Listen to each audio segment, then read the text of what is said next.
So, on August 28th, 1963, at 11:30 a.m., the March on Washington begins. The crowd marches to the Lincoln Memorial. As they walk, the people sing, "We shall overcome, we shall overcome, we shall overcome someday." Later, there are many speakers. They stand on the steps of the memorial in front of Lincoln's statue. Each person talks about freedom. The marchers sit on the grass and listen. They know that today history is being made. By noon, the sun is very hot. Some people take off their shoes and cool their feet in the pool.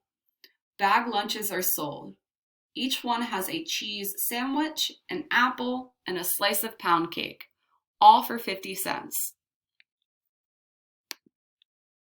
The high point of the day comes at 3 o'clock. The crowd grows quiet. A young black man takes the stage. He looks at the crowd. There are people as far as he can see. The man's name is Martin Luther King Jr. He is a preacher and the son of a preacher. He has grown up in Georgia. He knows all about what it is like to be a black person in the South.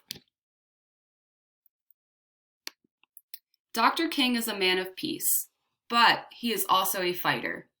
He doesn't use his fists or weapons. He uses words. In the South, Dr. King has led many other protests. One was a march in Georgia. Another was a protest against a bus company in Alabama. He has been put in jail many times. There are threats against his life. Some people want him dead, but that does not stop him.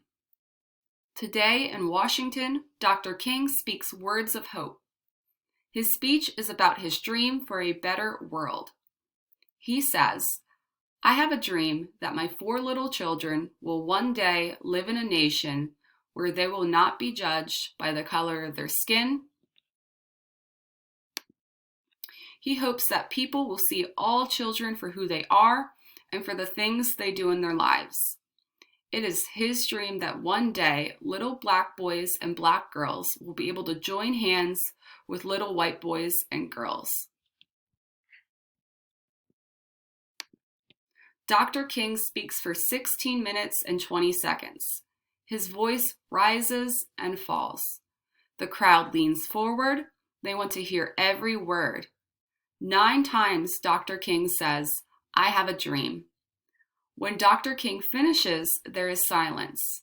Then 250,000 people start to clap and to cheer.